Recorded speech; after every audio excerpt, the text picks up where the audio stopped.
તહેવારો આવે એટલે ઘરમાં નવું નવું કંઈક ને કંઈક બનતું હોય, પણ બીજું તો કાંઈ ન બને, પણ ચણાના થેપલા ને ચણાના વાનવા, ચણાના વાનાપુરી તરીકે ઓળખાતી આજે આપણે બનાવીશું ચણાના લોટના વાનાપુરી કહેવાય અથવા પૂરી, ચણાની પૂરી કહેવાય. તો એ પૂરી આજે કેવી રીતે એકદમ સોફ્ટ મોઢામાં મૂકતા જ ઓગળી જાય એવી બનાવવા માટે આજે આપણે બનાવીશું વાનાપુરી એટલે કે ફાફડા પૂરી. તો ચાલો બનાવીએ. તો એના માટે આપણે અડધો ગ્લાસ પાણી લઈને આ રીતે આપણે ગરમ કરવા મૂકી દઈશું, અને પાણી ગરમ થાય એટલે એમાં આપણે 1 ચપટી જેટલો મીઠું અને અજમો અને સોડા, અહીંયા આપણે 2 ચપટી જેટલા સોડા લીધા છે. તો આ બધું આપણે એને ગરમ કરી દેવું. ગરમ થઈ જાય એટલે આપણે આ બધું ઓગળી જાય, મીઠું અજમો, એટલે આપણે એમાં ગરમ કરી ગેસ બંધ કરી દઈશું. અને આપણે લઈ લઈશું વાનાપુરી એટલે કે ફાફડા પૂરી બનાવવા માટે ચણાનો લોટ. 2 વાટકી ચણાનો લોટ ઝીણો લીધો છે અને 1 વાટકી આપણે અડદનો લોટ લીધો છે. અડદનો લોટ ના હોય તો તમે ચોખાનો લોટ પણ ઉમેરી શકો છો. તો ચાલો એક વાસણમાં આપણે ચણાનો લોટ ઉમેરી દઈએ અને 1 વાટકી આપણે અડદનો લોટ ઉમેરી દઈએ. તો અહીંયા આપણે બધો મિક્સ કરી લેવાનો છે. આ રીતે આપણે એને બધું મિક્સ કરી દઈશું બંને લોટ.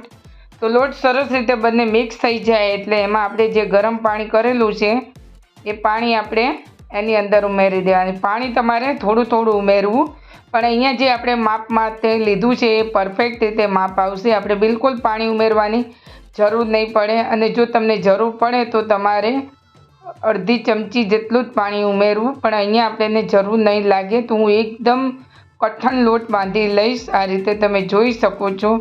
તો મને પરફેક્ટ માપનું આવી ગયું છે પાણી. તો આ માપથી મેં પાણી લીધું હતું, એટલે તમે જોઈ શકો છો એકદમ કઠણ લોટ. અને આ લોટ તમે જોઈ શકો છો. તો મેં પ્લેટફોર્મ પર તેલ લઈ લીધું છે અને જે લોટ આપણે બાંધેલો છે એ લોટને લઈ લઈશું. અને લોટને તમે જોઈ શકો છો કલર. હવે આપણે એને એકદમ બરાબર, તમારી પાસે જેટલો સમય હોય એટલા સમય આપણે એને ટીપી લેવાનું છે. આ રીતે બધો લોટ એને સરખો એકદમ ટીપતા રહેવું અને એકદમ સ્મૂથ બનાવી દેવું. તો અહીંયા આપણે ટીપતા આ રીતે તમે જોઈ શકો છો લોટ સરસ ટીપાઈ ગયો છે.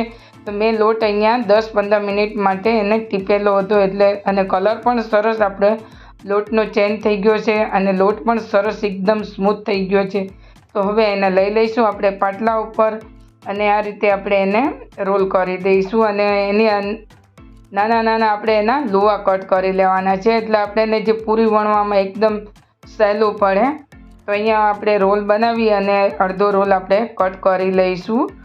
અને આ રીતે તમારે એને કટ કરી અને નાના નાના લુવા કરી લેવા. તો આપણે બધા જ બંને રોલના આપણે લુવા કટ કરી લઈશું. તો જોઈ શકો છો અહીંયા આપણે એક સરખા આપણે બધા માપના લુવા કટ કરી લઈશું, એટલે કે આપણે વાનાપુરી કે આપણા વાના ફાફડા એકદમ સરસ બને.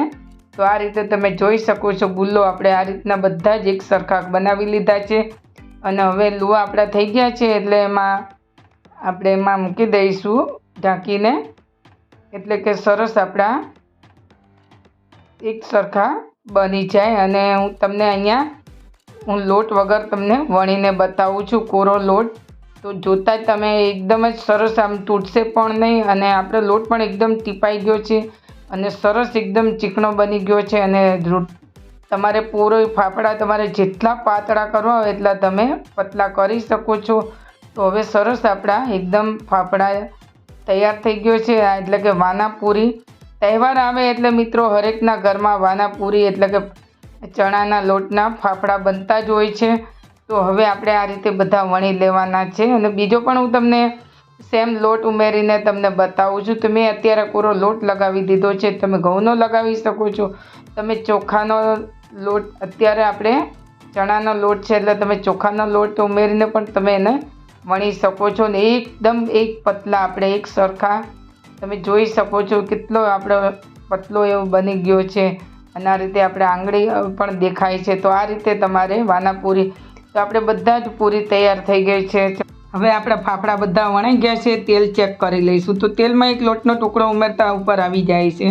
તો હવે તેલ પણ આપણું સરસ એવું ગરમ થઈ ગયું છે. અને હવે આપણે એક વાનો ફાફડા લઈશું અને આ રીતે મૂકી અને તમે જોઈ શકો છો. હવે એને ઉલટ પુલટ કરી લઈશું આપણે. તેલ ફક્ત બહુ જ હાઈ એવું નથી કરવાનું, નહીં તો આપણી વાનાપૂરી બળી જશે.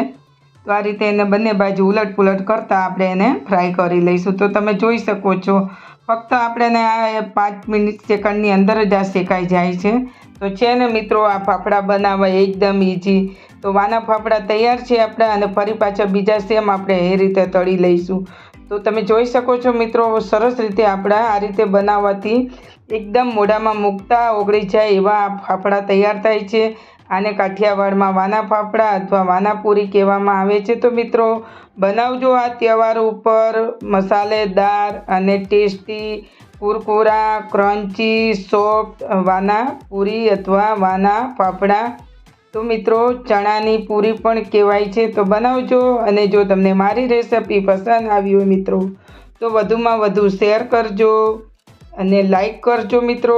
અને ચેનલ પર નવા આવ્યા હો તો સબસ્ક્રાઈબ કરવાનું ભૂલતા ને મિત્રો. સબસ્ક્રાઈબ કરવું બિલકુલ ફ્રી છે. તો છે ને મિત્રો, આપણે ફક્ત 1 કપ આપણે જે ચણાના લોટમાંથી 20-25 જેટલા આપણા ફાફડા તૈયાર થઈ ગયા છે. તો મિત્રો, બનાવજો આ તહેવાર ઉપર. અને આને એકદમ જ સરસ એવા ક્રન્ચી કુરકુરા, અને તમે 1 અઠવાડિયા સુધી અવારનવાર એ બગડતા નથી અને ક્રન્ચી. તો છે ને મિત્રો, તો બનાવજો. અને જો તમને ગીતાની રસોઈ પસંદ આવી હોય તો વધુમાં વધુ શેર કરજો. તો તૈયાર છે આપણા વાના ફાફડા, એટલે કે વાનાપૂરી, ચણાના લોટની પૂરી. તો દેખાય છે ને મિત્રો, તો હું તમને તોડીને પણ બતાવું છું. તો તૂટતા જ એકદમ અવાજ થાય છે કડકડો, અને ખાવામાં પણ એકદમ ક્રન્ચી. તો મિત્રો, રેસિપી પસંદ આવી જાય તો સબસ્ક્રાઈબ કરવાનું ભૂલતા નહીં મિત્રો. સબસ્ક્રાઈબ કરવું બિલકુલ ફ્રી છે.